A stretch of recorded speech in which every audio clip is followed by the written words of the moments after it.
നമസ്കാരം. റീഡിംഗ് തുടങ്ങുന്നതിന് മുൻപ് ഒരു ചെറിയ കാര്യം. ഇതൊരു ജനറൽ റീഡിംഗ് ആണ്. അതുകൊണ്ട് തന്നെ എല്ലാവർക്കും ഒരുപോലെ ബാധകമാവണമെന്നില്ല. നിങ്ങൾക്ക് റിലേറ്റ് ചെയ്യാൻ പറ്റുന്ന കാര്യങ്ങൾ മാത്രം പോസിറ്റീവായി എടുക്കുക, ബാക്കിയുള്ളവ വിട്ടുകളയുക. നിങ്ങളുടെ മനസ്സിലുള്ള ആ പ്രിയപ്പെട്ട വ്യക്തിയെ ഓർക്കുക. അവരുടെ പേര് 3 പ്രാവശ്യം പറയുക. ഇവിടെ 4 കാർഡിൻ്റെ ഒരു സ്പ്രെഡാണ് എടുക്കുന്നത്.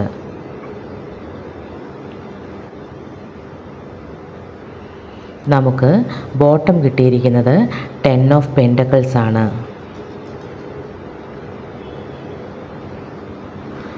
Night of swords,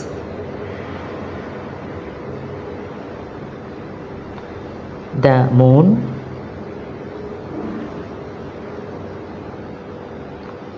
justice, the hierophant. ഇതാണ് നമുക്ക് കിട്ടിയിരിക്കുന്ന സ്പ്രെഡ്. ഇനി വിശദമായ റീഡിങ്ങിലോട്ട് പോകാം. ഈ സ്പ്രെഡിൽ ദ മൂൺ കാർഡ് വന്നിട്ടുണ്ട്. ഈ കാർഡ് പ്രണയബന്ധത്തിൽ പെട്ടെന്നുണ്ടായ അകൽച്ചയ്ക്ക് കാരണം വ്യക്തതയില്ലായ്മയോ തെറ്റിദ്ധാരണകളോ ആകാം. കാര്യങ്ങൾ എന്താണെന്ന് പൂർണ്ണമായി മനസ്സിലാക്കാൻ കഴിയാത്ത ഒരു മാനസികാവസ്ഥ ഇത് കാണിക്കുന്നു. അവരുടെ മനസ്സിൽ വലിയ തോതിലുള്ള വികാരങ്ങളും സ്നേഹവുമൊക്കെ ഉണ്ടെങ്കിലും അത് പുറത്ത് കാണിക്കാൻ കഴിയാത്തതോ അല്ലെങ്കിൽ പരസ്പരം തുറന്നു പറയാൻ മടിക്കുന്നതോ ആയ ഒരു അവസ്ഥയാണിത്. നിങ്ങളെ അടുത്തറിയാൻ ആഗ്രഹിക്കുമ്പോഴും എന്തോ ഒരു ഭയമോ മറ്റ് സാഹചര്യമോ അവരെ അകറ്റുന്നു. അകന്നു നിൽക്കുമ്പോഴും ഉള്ളിൽ ശക്തമായ വികാരങ്ങളുണ്ടെങ്കിലും എന്താണ് യഥാർത്ഥ അവസ്ഥയെന്നറിയാതെ രണ്ടുപേരും ആശയക്കുഴപ്പത്തിലാണ് എന്നാണ് ദ മൂൺ കാർഡ് അർത്ഥമാക്കുന്നത്. ഈ സ്പ്രെഡിൽ knight of swords and justice എന്നീ 2 കാർഡുകൾ ഒരുമിച്ച് വന്നിട്ടുണ്ട്. ഇത് നിങ്ങളുടെ പ്രണയബന്ധത്തിലെ സാഹചര്യങ്ങളെ വളരെ വ്യക്തമായി പ്രതിഫലിപ്പിക്കുന്നുണ്ട്. നൈറ്റ് ഓഫ് സോർഡ്സ് കാർഡ് പെട്ടെന്നുള്ള പ്രതികരണങ്ങളെ സൂചിപ്പിക്കുന്നു.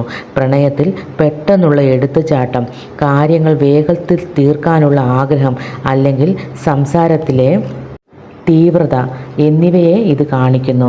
ചിലപ്പോൾ പെട്ടെന്നുണ്ടായ എന്തെങ്കിലും തീരുമാനമോ വഴക്കോ ആകാം ഈ അകൽച്ചയ്ക്ക് കാരണം.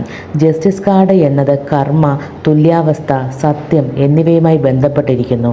രണ്ടുപേരിൽ ആരാണ് ശരി, ആരാണ് തെറ്റ് എന്നതിലുപരി ഇവിടെ കാര്യങ്ങൾ കൃത്യമായി തുലനം ചെയ്യപ്പെടുന്നു. എടുത്ത തീരുമാനങ്ങളുടെ ഫലങ്ങൾ അനുഭവിക്കുന്ന ഒരു ഘട്ടമാണിത്. ഈ 2 കാർഡുകൾ ഒരുമിച്ച് വരുമ്പോൾ ആവേശത്തോടെയോ പെട്ടെന്നോ എടുത്ത ചില തീരുമാനങ്ങളോ സംസാരമോ കാരണം ബന്ധത്തിൽ അകൽച്ച ഉണ്ടായിട്ടുണ്ടെങ്കിലും ഇപ്പോൾ അതിൻ്റെ യഥാർത്ഥ കാരണം എന്താണെന്ന് രണ്ടുപേരും തിരിച്ചറിയാൻ തുടങ്ങുന്ന ഒരു അവസ്ഥയാണിത്.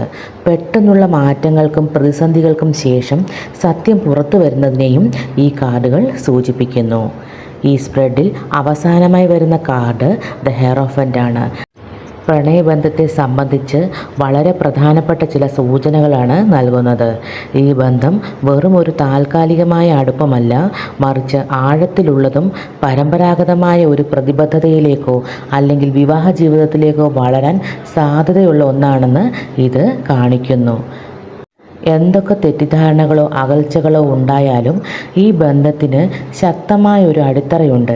രണ്ടുപേരും തമ്മിലുള്ള ആത്മബന്ധം ധാർമ്മികവും ആഴമേറിയതുമാണെന്നതിൻ്റെ തെളിവാണ് ഈ കാർഡ്.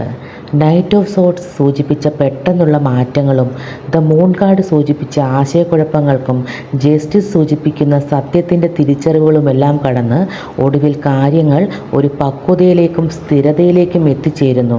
അതായത് അകന്നു നിൽക്കുകയാണെങ്കിലും പരസ്പരമുള്ള ആത്മബന്ധവും അതിൻ്റെ പവിത്രതയും തകർന്നിട്ടില്ലെന്നും ഭാവിയിൽ ഈ ബന്ധം കൂടുതൽ ശരിയായ ദിശയിലേക്ക് എത്തുമെന്നുമാണ് ഈ കാർഡുകൾ നൽകുന്ന സൂചനകൾ. ഇതാണ് കാർഡുകൾ വഴി പ്രപഞ്ചം നൽകിയ ഗൈഡൻസ്. ഇഷ്ടമായാൽ സബ്സ്ക്രൈബ് ചെയ്യണം, സപ്പോർട്ട് ചെയ്യണം. നിങ്ങൾക്കും പ്രപഞ്ചത്തിനും നന്ദി. നമസ്കാരം.